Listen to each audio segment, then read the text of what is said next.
leaders, welcome to the Together Project. I'm Kadi Cole, and if you're here, it's because you believe that real leadership means making room for everyone at the table. This season, we are sitting down with church leaders and innovative teams who are doing just that, breaking barriers, challenging assumptions, and shaping a healthier path for men and women to lead in ministry together. So if you're passionate about what it means to lead with authenticity, to make space for different voices, and to create a future where everyone can thrive, then you are in the right place. And if you believe in what we are doing, please take a moment to like and subscribe to the podcast and write a review. Reviews really help the algorithm suggest our podcast to more people. You can also follow me on social media at Kadi Cole, that's spelled Kadicole, and visit kadicole.com to sign up for my monthly newsletter and find all the other resources we have on the topic of developing female leaders. Because as Christians, we know that the future isn't male or female. The future is together. Let's dive in. Today, I am joined by two of my favorite people in ministry, Jason and Erica Parrish, co-lead pastors of the Well Church in Salt Lake City, Utah. Jason and Erica are trailblazers. I've had the joy of partnering with them over the years through leadership training and staff development, and every time I'm with them, I'm inspired by their intentionality and the dynamic way they lead together. In this episode, we explored their unique story, from growing up in churches that normalized women in leadership to stepping into ministry together as married church planters in one of the most religiously and culturally complex regions in the U.S. You'll hear what it was like for Erica to experience resistance to her calling for the first time, and how Jason has consistently championed her leadership, not just as a spouse, but as a co-pastor. Together, they've built a thriving, fast-growing church where leadership is based on gifting and calling, not gender. And they're doing it all while raising a family together, navigating their own personal growth, and staying committed to a vision that, as they say, is not for sale. This episode is filled with vulnerability, leadership wisdom, and practical strategies for anyone looking to lead better together. Jason and Erica, thank you so much for joining me today. It's really great to spend time with you in this context. It'll be a fun conversation. Excited to be with you. Thanks for having us on. Yeah, I really enjoyed getting to know you both over the last few years and the incredible work you're doing in Salt Lake and your wonderful church. So, but I have loved also watching you lead together in ministry as co-lead pastors. And that is a fairly recent phenomena in the church world to have a duo team leading. So I'm so curious to hear more about your story. Why don't you each kind of describe for me briefly sort of your the context in which you grew up. What was it like around leadership, gender, church? How did each of you end up sort of stepping into ministry leadership? Yeah, you want to go first? Because her family has been more churched than my family was. So we can talk about that in a second. Not by much, but I grew up. I got saved at 5 years old, so grew up in Assemblies of God for a couple of years, and then we actually moved to Kent, Washington, where him and I met at just 9 and 10 years old. So we've grown up in the same church context for the majority of our lives. So that was our situation. We grew up in a church that loved lifting women, and everyone was contributing, and it was a normal part of our everyday lives to be doing ministry as a team, even for us at a young age, but with men and women alike. So pretty awesome. Yeah. And I think for us seeing like the I don't want to say different gender roles, but the way that gender was handled, obviously this is like in the 90s as well. So there was a lot of stuff being fleshed out within the church as a whole, but our church was a smaller church. And it had its hand in foreign missions. So it was a lot more missional. And Kadi, you would know this, where the mission field is concerned, the gender thing was played out very differently. So men and women were going, they were preaching, they were leading, they were doing all those things. So I think that helped shape the formative years of our spiritual journey. And if you fast forward to Bible college for me, I was in Australia. At Hillsong Church at the time. That was like early 2000s.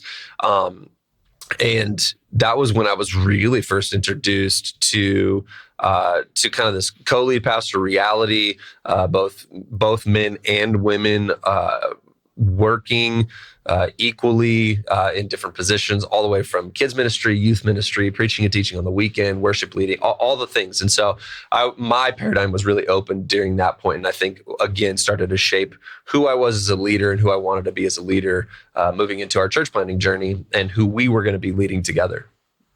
Yeah. And interestingly, I didn't know I was going to be leading in church. I just continued to serve my local church. So as I continued to serve my local church, my leadership continued to grow, and people started calling me pastor when we were youth. He was a youth pastor.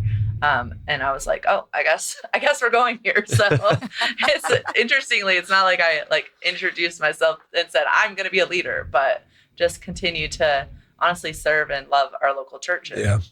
There it was. And then so the community kind of around you sort of elevated you to that role, or they looked to you for that kind of leadership. Yep. Partly because of who you are, I'm sure, partly also because your husband was the pastor. Mm-hmm. And so that can tend to be sort of a combo thing. When did you start to realize, I guess let's start with you, Erica. When did you start to realize that being a woman in leadership in the church was kind of a thing? 2012. Okay, tell us the story. That's such an exact date. I know. I'm so excited to hear July 1st of 2012. So we moved to Utah, and because of the churches we grew up in, it was just a thing, like women led. And some pastors' wives were in the behind the scenes, but most of them were right up front and in ministry and doing ministry. So when we moved to Utah, I didn't know that most churches, that was not the case. And to this day, there's a handful of women who are leading in the churches in Utah. It's growing, but it's slow. So when we moved here, we just were like, let's do this. And he would get invited to pastors' things. And I'd be like, but what about me? Like, I want to come, and I would not get an invitation. And most of them did not agree with what we did and how we did it. And to this day, we still have that. So I didn't. So just I let didn't me know it was interrupt a for just thing a second, just so people have context who might not know. So you came in, you church planted together as co-founding pastors, lead pastors in Salt Lake City, just outside of Salt Lake, where there is a very large Mormon population, which has a lot of gender roles in their culture. And Salt Lake is really pervasive. What would you say the percentage of people who are Mormon in the Salt Lake area is? Well, Salt Lake Valley, we're about just above 60% statewide. Would hold a higher even percentage. I would say we're probably still in the 80 percentile, maybe even 90 percentile. And we still have counties that would be 95% above adherence to the LDS faith. The majority mindset, even if it's not maybe even a faith that people are living out, it's definitely the cultural norm. 100%. There are a lot of kind of traditional gender roles in that faith. It was also a pejorative mindset in the evangelical churches that were here and are here. So it wasn't just that we were feeding and receiving from that culture, but the actual evangelical culture. The denominations that are planting churches here, part of the missiology of their planting world is not veering too far off of what would be commonly accepted by that predominant faith. And so you would have a lot of even what we would call evangelical churches that would still hold a certain understanding or a certain viewpoint or certain theological consideration around the issue of women in ministry, preaching, teaching, leading, etc. So you guys were way out of the norm when you showed up on the doorsteps of Salt Lake and planted a church. Erica, you were talking about not being invited into some of the pastoral things. What were some of the other kinds of awakenings, I guess you would say, to how big of an issue this would be for you?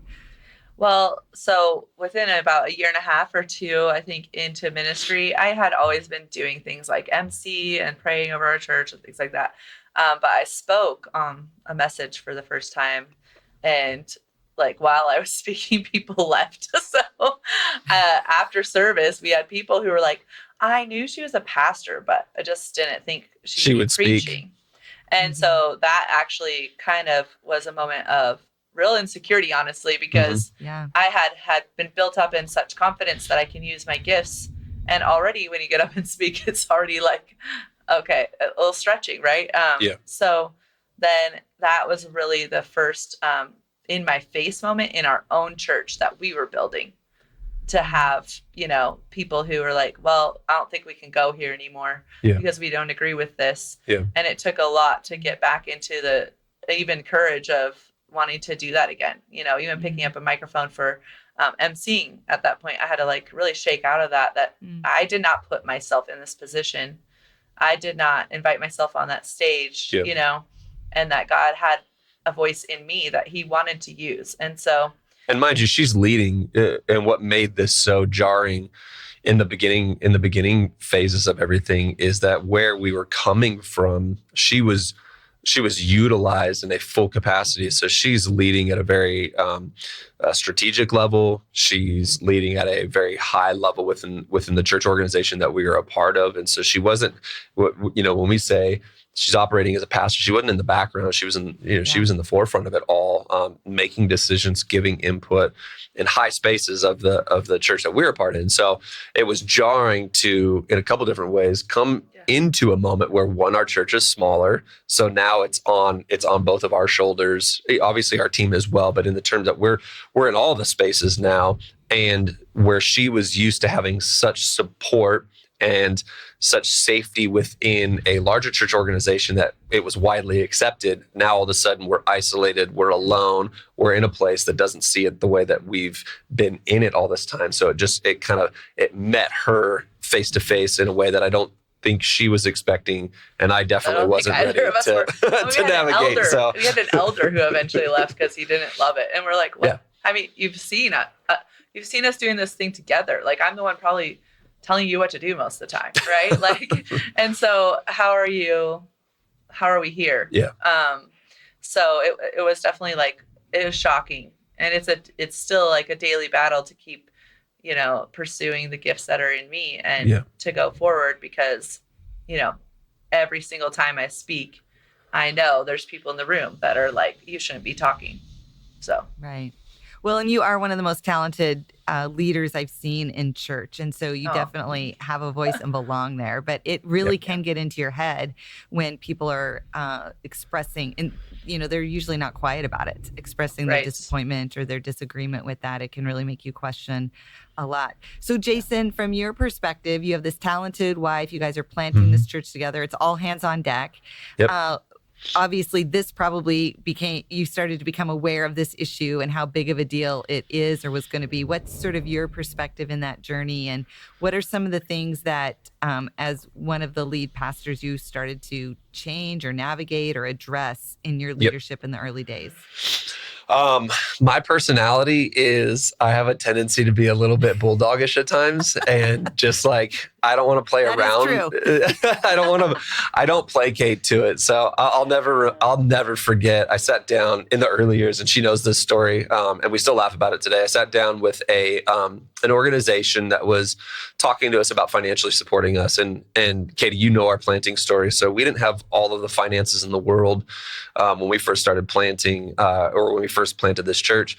And so I was really excited to sit down with an organization that was going to be giving a lot of money. And we needed it. To us, it was a lot. To us, it was a lot. Just double what we planted. We were like, man, this is gonna save us. It's gonna really help us. And I will never forget the conversation that I entered into. And the conversation went like this. So we were on your website, checking out all your stuff, everything like that. And it looks like that you have women who are pastors and they speak. And I was like, yeah, 100%. And so they're like, here's the deal. If we're going to do this, we need to change that. And I was like, what do you mean? And this is what they said. They said, like, you can do it, but can you just change the title? Can we just take away some of that? Can we play smoke and mirrors, in essence, is what they were asking. And I said, unequivocally not. We cannot play smoke and mirrors. This is how she operates. This is how others are going to operate with the context of the church. And I'm not going to hide something just to receive money. And we've always said from the beginning of this plant, when God put it on our heart to come here, one of the things that the Lord spoke to us was the vision is not for sale. And I think we could sit here today looking at where our church is at and look at many moments along the way where the vision was put up on the auction block, so to speak, and we said no to it. And I believe we're sitting in the place that we're sitting today because of God's blessing on these things. We made decisions that were in alignment with our convictions. And so I think I could say, and correct me if I'm wrong on this, but I think I've championed this thing, her and other women that are on our staff and team, since the beginning, in a very now to the place where I've sat in some of those meetings that she was never invited into. People have asked me like, hey, why is your church where your church is at? And I've literally said, because we have women in ministry. And so like, I just like to poke the bear with it, and I do mean it with all sincerity. Our church would not be where our church is at today if women were not released into the spaces and places that they are released into. And it's what has made our house a whole house, and a house that has balance, and a house that has a place where voices are heard and people are seen in ways that I think is very different than if it's just male dominated. Mm-hmm. And you all have done a great job with a lot of women growing into leadership, and a lot of men too. You're a great leadership development church. It's a passion of both of yours. You're very intentional and consistent about that through the years. You're definitely reaping the benefits of having that be such a foundational piece of what you've built. So as you have sort of been doing that, building this team out, adding women, your roles also have changed, right? So as the church plant grows, the function of what you two do, how you operate, and as I worked with many co-pastor couples, that dividing line or how you integrate or separate or how that works is all very unique depending on the couple. How have you two found your way in that? And maybe what advice would you have for other couples who are sensing a call into ministry or who are trying to lead together? Great question. Yeah. We fought our way through it. We really have. We've had to figure out exactly what our unique giftings are and celebrate the ones that are similar, because I think that's where you end up getting competitive, right? Like, he's like the best communicator, period, on our entire staff. But I have a voice of which my communication is also beneficial. And so even that can sometimes feel like competitive, especially when you're feeling devalued, like, because you're not getting celebrated. And it doesn't matter how like mature you become. We all need to be celebrated in our gifts. And so as we've worked through just really like honing in on, here's your gifts and here's my gifts. Let me support you in your gifts and you support me in my gifts, versus them being some kind of competition. I think that's the hard thing, right? Because when you're releasing leadership, either way, you're entrusting other people to like love this thing the way you love it and to do it the way you would do it. And you're maybe feeling less fueled by encouragement. It can really like make things kind of competitive and frustrating. So we did work through that for a while, like even moving into saying, I am a co-lead pastor, because we didn't start out that way, though we were doing it. We did not start out with that language. So even getting there was like, hey, we're equally involved in this thing. So let's see what is the most honoring reality to reflect that. And so over time, we've just really clarified roles. And at one point, we kind of over clarified them and tried to make it too clean, where it ended up being like, no, actually, both of our input is valuable here. And our team needs to realize that that's just the way it is. Yeah. It's not going to be only from Pastor Jason. It's not going to be only from Pastor Erica. We actually need to collaborate in this moment. And at one point we tried to get too clean, where it's like, you only talk about that and I only talk about this. And that kind of hurt then our actual, why we do ministry together, which is because we're a great team. You know? I think there's like a lot, I go to like what I see, Kadi, you've probably seen some of these and so have you, but like memes that go out on Instagram and different places where it actually demeans churches and organizational structures that highlight kind of what we're doing. And in many ways, it actually paints like, it can paint the man as weak and docile many times when it comes to creating a space for women to thrive in. And I actually think it's quite the opposite. I would actually say that within our church organization, and you've met so much of our team, we actually have some of the strongest men that there are And that's because a man has to actually step into a different position of strength to be able to release not just women, but anybody, and not feel insecure about it, not feel threatened by it. And we talk about the competition. There's been different moments along the journey, even recently, where whenever we kind of go through growth iterations or different things like that, I've got to step back and explore who God's created me to be. And I would be the first one to say there are gifts and talents inside of her that I don't have. I would say the reason that our church and for lack of better terms, the organization of it is as logistical as it is and is scaled out the way that it has been is because of her mind and her giftedness. I'm a shapes and colors person. And she's a totally different person than that. And that's why we actually work well together. So if you want to ask about creativity, if you want vision, if you want somebody who's going to tackle the hill and get everybody on board to tackle the hill, put me in the room. I'll get you there. But if somebody's going to give us the steps to get there and go like, okay, guys, this is how we're going to make it happen now, she's got to be in the room for it as well. And that's when we just started to realize like we both have to be in the room because in the team and our congregation is going to get the best leadership that they're going to get out of us being together in it. Yeah, the collaboration is part of what makes it special. And I think you pointed out one of the weaknesses can be maybe men pull back or can be weak, or that's what we make fun of in it. I think the other trap that you guys have avoided also is that Erica's job would be to sort of like fill in all the gaps where you're weak. Correct. And I think either one of those is really kind of dominant. One person's dominating, right? Instead of both of you really in like a sense of partnership and mutuality, bringing your best gifts. And that's one thing I've appreciated about you as a couple that leads is both of you are bringing your best gifts. And part of what you've had to learn how to do is delegate the things that neither one of you are good at, right. which is also challenging. But that's a different profile than trying to be complete in each other and cover everything between the two of you. It's you helped more of a purist. You helped with that. I think one of the first times that you came in here, and I think you made the comment around the idea of like it's not her responsibility to save you. And we've stuck to that. There's been many times where we've had head-to-head conversations with each other where I'm like, stay out of my space. And she's like, well, you're not getting it done. And I've said, you have to let me look bad. If I'm late on something, if I didn't do something, or if I didn't follow through on something, it doesn't reflect on you. As much as it feels like it may reflect on you, you got to stay out of my space. I didn't fill in that spreadsheet or I didn't fill in that thing. It's like, you can't touch it. Otherwise you're drafting into a space where then you're coming to my rescue and you can't do that. And I think we've worked pretty good on that. It's like, if I'm going to look bad, I'm going to look bad. And you can sit in the corner and just go, I told you so. But and she doesn't do that, but we have to be in that space at times. And that was something that you helped us out with, especially in the beginning phases when you first started working with us and our team. Erica, do you have any comments about that or thoughts on that kind of distinction for yourself?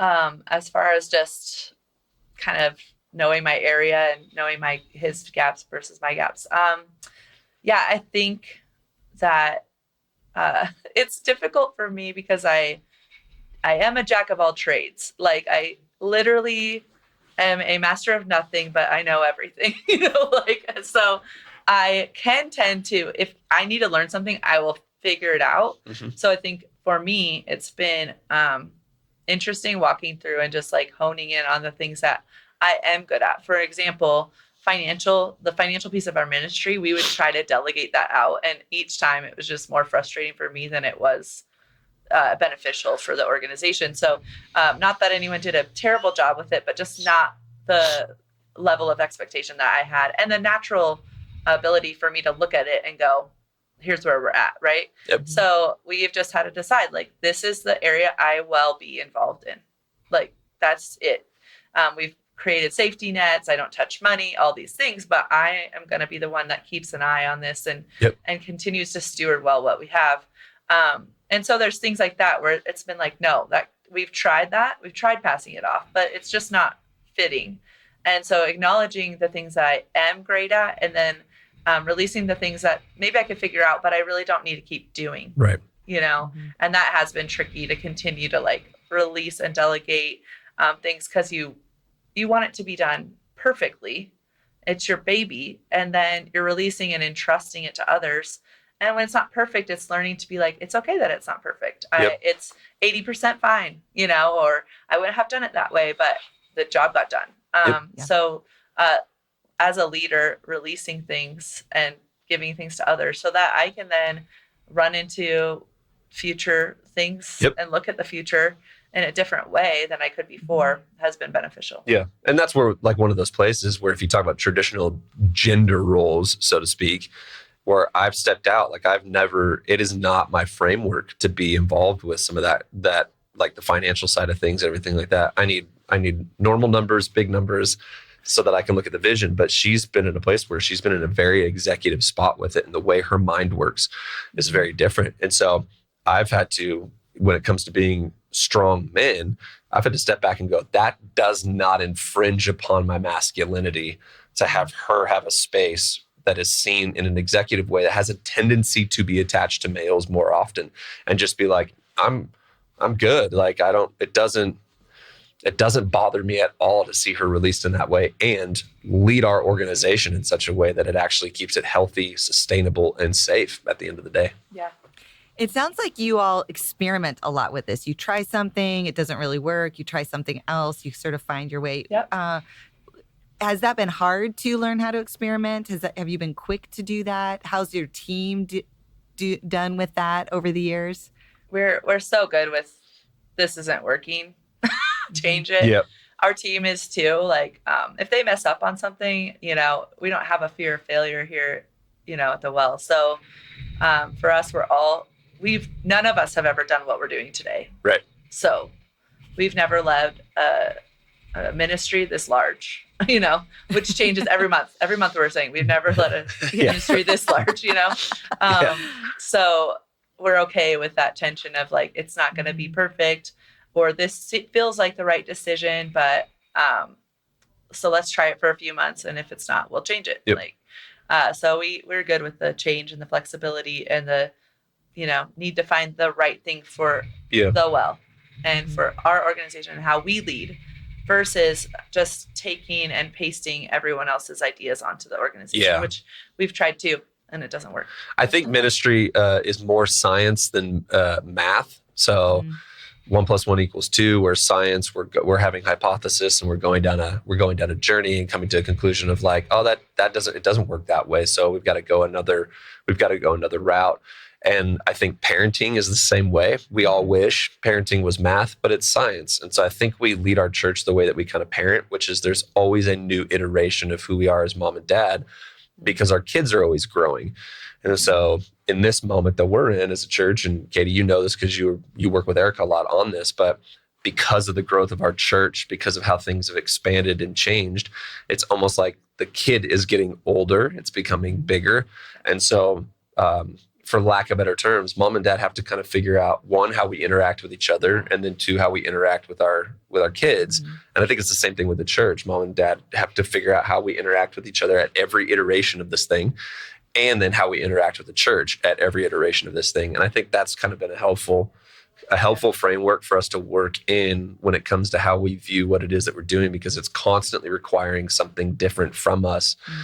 And we're even in that phase right now with where the church has gotten to and different things that we're now doing individually, how we interact with each other. Like, I think we're in a really clean place right now. She's running in her lane, mm-hmm. and I'm running in my lane. And just like we do with parenting, we're trying to run together while we're each in these lanes, and we're calling back and forth into each other's lanes, going, "Hey, you good? Everything good? All right." Like, and I'm over here. And so it's been kind of a fun journey figuring that out. That's awesome. So as you think about your church now and the kind of rapid scaling growth you've had, and particularly around this issue of leadership development and developing female leaders, what are you guys working on now? What do you feel like is maybe the next threshold, or what are the things that you're trying to figure out at this present moment? That's a great question. In terms of creating space for female leaders and everything like that.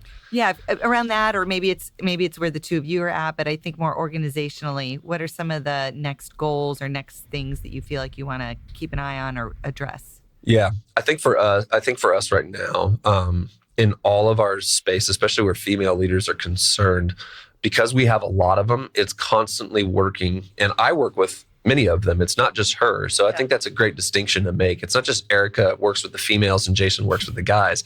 We don't do that. We don't do that. It's like, I will be sitting with an office. Again, this is something that you helped us with. It's like, you either say that you prescribe to this thing or you actually do it. So I've got to be able to be in an office with a female and work on her leadership scope and understand that there is something that I offer as a senior leader, a male senior leader, to our females in building into them and giving them the confidence, giving them the acumen that they need in order to lead within our organization and at large. And the space that I really get to operate in that is when I help our female leaders around, because my space is more of like kind of the theological, doctrinal, our church development, the health and safety of the spiritual side of those things. So funny enough, like I work with our care pastor and one of our female executive pastors who helps oversee all that a lot more than she would, because when it comes to making sure that the care is taking place. And Erica's very logistical in that sense, but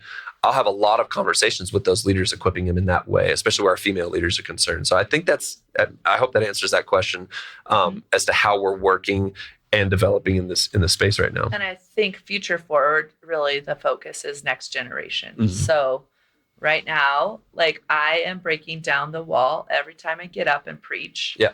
And I am thinking about why I'm doing that. So it's always about who's behind me, who doesn't have to break through the wall. Yep. And that is something that's now too, I think even as we go into 2025, we are focused on the whole of the next generation, not just women, but every action I choose to take in engaging my call is releasing someone else into theirs. Yep. And so I think that's just like super important right now as we look at next generation 25 down. We are really pouring in to make sure that there's a space for men and women to continue growing into their calling and being cheered on. And so I can't stop because there's too many behind me who need me to pave the way for them. And he can't stop and say, oh, hold on, I don't want you to go there, because there's too many behind me that need the way paved for them. There's my daughter, there's my niece, there's children in our staff. There is obviously 1,000 children, at least probably under 25, who are needing us to make the way for them to know God, to know good theology, to know that if their gift is not as much care, but more practical and logical, that there's a space for them in God's kingdom. And I think the way that we interact with each other as well, I think one of the if I could get super granular about like practicalities, is we let people see us interact with each other at a leadership level, not just a marital level. So, and I think that's a really important thing for people who would be exploring this idea and the reality of co-leadership, females in ministry, is that she doesn't act in a subservient way. And you've been around, she'll go head to head with me on things. And so it's not just like Jason's spoken and we're done. It's no, I'm going to hear her out. We're going to contend over things. We're going to proof our hypothesis. We're going to work to go, no, the best idea is going to win the day, not the positional idea. And I think as we've worked on that, it's allowed our staff, our female staff especially, to be able to see like, oh, wait a second, I can be in a room and be confident. I'll just sit back and cower. I can use my voice. I can assert my voice, and I've got good ideas and I've got competent ideas. And I think that's been a super granular way, if I could say it that way, for our staff, especially our females, to learn, to grow, and to be affirmed in who they are within the spaces of leadership that we have here at our church. What are you guys doing, given the gender role kind of thickness that you have in your culture?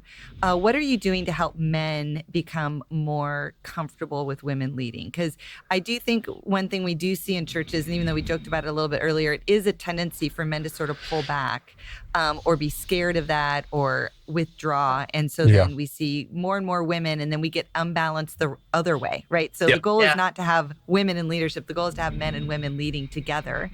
Correct. what areas have you looked at? Have you addressed that? Have you found anything that's helpful to kind of help shift that mindset and keep men engaged as well?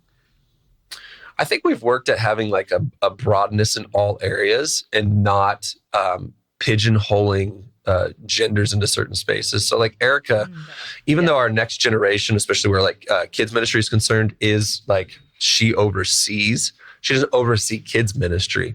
And so I use that as an axiom because we work really hard to get men into our kids ministry. We work really hard to get men into our worship. So traditional places, like places of tradition, worship and kids, where it has, at least in history, has had a tendency to be more female led and female occupied.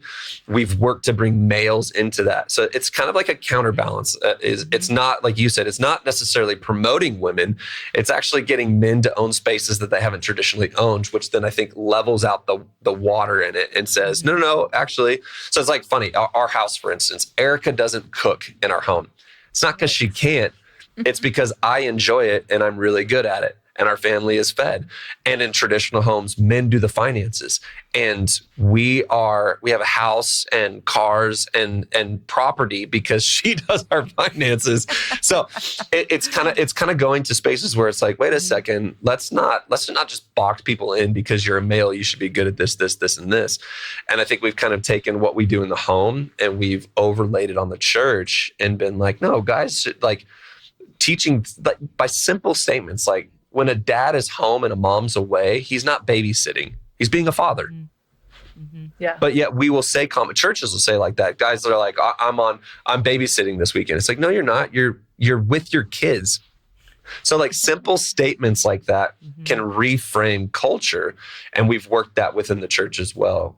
Who says that women are the only ones supposed to be in kids ministry? Guys, you should be over here because we got a lot of kids with single moms that need dads and need role models. So what are we talking about here? So I think as we've done that, we've created a language and we've created a space where it's like, no, we're across the board making ministry happen, even down to like trying to get women on our security team and doing like removing some of those barriers where they've thought in the past that they can't occupy that space. We've got females within our audio and visual teams running cameras, running soundboards, so as we've worked to do that, I feel like it's created a broader picture of like, oh, wait a second, we're all on this team and we should all be able to bring our best gifts, our best talents to the table. Yeah, absolutely. That's so good. I couldn't have said it better myself. That's a perfect example of how to do that and engage men and women based on their giftings and their calling, not based just on their gender or, women are greeters, men are ushers, and that's how we split that. That's exactly. A perfect example. Okay, so Jason and Erica, as we wrap up, I would love to hear from each of you what advice you have for a pastor out there who's like, I want to get better at this. I have my own background and my own story. Got my own dynamics that I'm facing. So what encouragement or what challenge would you give someone out there who's like, I want to take some steps, but I'm not sure where to start or I'm not sure how to think about this? Yeah. I do think it starts with the theological understanding of it. Like you have to be rooted in it and have the conviction of it because you just doing it to placate is not going to last. I mean, when someone comes to you and rattles off Timothy and rattles off Corinthians and rattles off all the things and you don't have a firm foundation of what was really going on in the context of those scriptures and actually deciding for yourself that like this is what the Bible promotes, you're going to end up failing. You're not going to be able to promote women properly because you don't have a great conviction around it. So I think being conscious that you're not just doing it to do it, but because you actually have a firm conviction is very huge to even begin the journey. You can't do what others have done where years and years later, after doing it one way, you decide to go the other way because you actually read the Bible. So you have to stick with it. You have to know, like, I believe firmly in this and it is in my soul and it is in my gut. And I can stand against anyone who tries to come and say the opposite and not against, but just agree to disagree. That this is who we are and this is what we're going to do. And we see this biblically playing out. And I think so then you take her, what she just said, and then we push it even further, which is then you don't hide. And I think a lot of people can, they may even have these secret convictions about these things, but then they play the politics and they kind of hide things. And then one thing that I decided, and I pushed our church in this direction, is that one of our mantras is clarity is kindness. And so now we just don't hide from it anymore. So if you come to our, what we call our welcome home class here, there's going to be a couple different things that you're going to hear about as we give our faith statement and our theological positions on things that inform our praxis. And one of those is going to be women in ministry. So we don't hide it.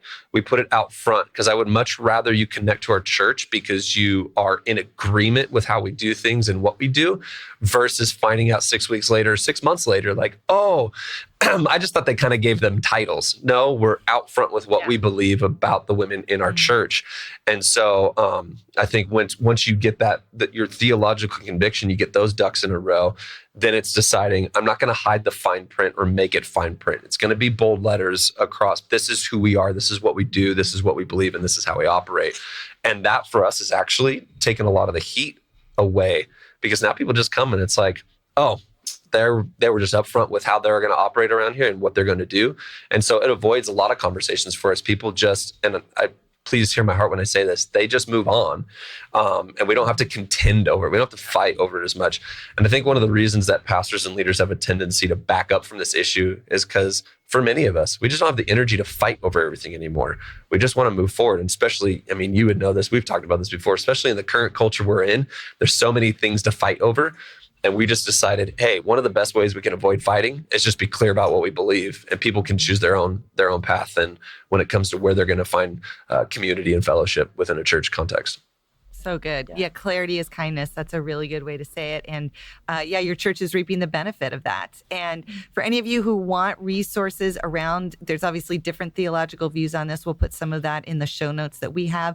Do you guys have any resources that are your favorites, or that obviously you come from an egalitarian background and that's your position? You have any favorite resources that you found helpful along the way of your theological journey? Well, I mean, I'll shout out your book. Developing Female Leaders, but that's not as much. She did not tell us to do that. She did not. Shameless plug. She did not tell us to do that. It is helpful. But that was a great resource. It is more practical. Yeah. I do think there's lots of great books out there that have been beneficial to read. I'm trying to remember titles at this point, but there's one called They See Us or something like that. I'll have to find the exact. Okay, we'll find. Yeah, we'll look it up and put it in the notes. But I can definitely send over some recommendations. Yeah. It's been a while since we've had to dig into it again. I've been digging in more recently, just into we're both in the middle of our master's programs right now. So some of the work that I've been doing and having to do for some of my classes has caused me to have to dig into certain things again. And I would actually encourage a lot of people to go to some of your more scholarly resources across denominations, especially because I think what can happen sometimes is that we just get very myopic and put blinders on because we've been in our faith tradition for so long. And the funny thing is that as I've even just been digging into the stuff that I've been digging into recently, especially in some of these kind of scholarly areas, there's a much wider breadth of opinion about this issue than what I think a lot of people even like to talk about. And once you start getting into that place, you start going oh man. So I'm actually getting even more grounded in my conviction about this issue because of what I'm reading and what I'm studying and working with right now. And so I wouldn't be able to give you exact resources, except that I would say you probably need to open up your library a little bit more and become a little bit more well-read and well-studied in a wider breadth of the church globally and across church history as well. And you'll find some really interesting stuff. Yeah, you mentioned globally, we do have a lot of gender bias in the American culture. It's a huge piece of our story from the beginning. So you obviously going to school internationally, having kind of a more missional background, you had a more global, probably theological viewpoint. And so, and it is important, regardless of where you land and regardless of what conviction you take, that you have all the information to be able to sort through. That's how we have, as you said, Erica, that real conviction that allows us to follow through on those decisions and lead well. And not hide it, but actually lead forward and have vision and be able to stick to it when times get tough. So really great insight and wisdom from both of you. Thank you so much for joining us today. I'm a big fan of both of you and your ministry. So I really appreciate your time today. Katie, we appreciate you. We appreciate you so much. Yeah.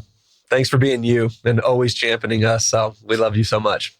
Well, love you guys too. Thanks so much. Thanks for joining us on the Together Project. Check out our free theological cheat sheet or grab a copy of my book, Developing Female Leaders, to learn more about the dynamics of how we can all do a better job creating church cultures where every leader can thrive. You can find those resources and more at kadiecole.com. Remember, the future is not just male or female. The future is together. See you next time.